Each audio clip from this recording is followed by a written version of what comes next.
मंगलवार व्रत कथा। एक समय की बात है। एक ब्राह्मण दंपत्ति की कोई संतान नहीं थी, जिस कारण वह बेहद दुखी थे।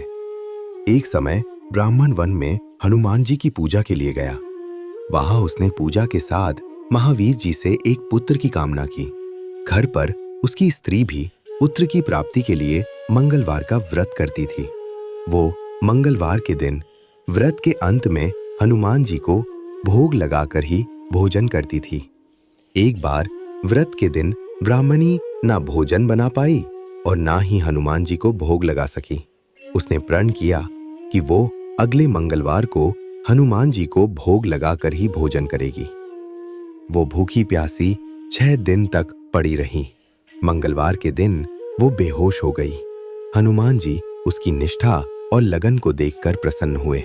उन्होंने आशीर्वाद स्वरूप ब्राह्मणी को एक पुत्र दिया और कहा कि ये तुम्हारी बहुत सेवा करेगा। बालक को पाकर ब्राह्मणी अति प्रसन्न हुई। उसने बालक का नाम मंगल रखा। कुछ समय उपरांत जब ब्राह्मण घर आया तो बालक को देख पूछा कि वो कौन है।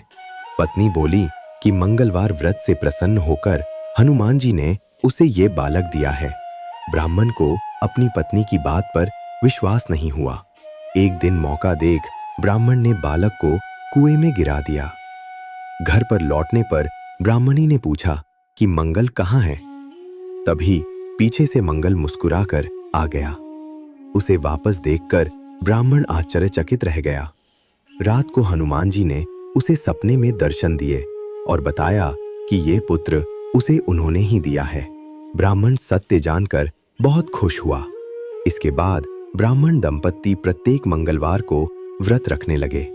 जो मनुष्य मंगलवार व्रत कथा को पढ़ता या सुनता है और नियम से व्रत रखता है, उसे हनुमान जी की कृपा से सब कष्ट दूर होकर सर्व सुख प्राप्त होता है और हनुमान जी की दया के पात्र बनते हैं।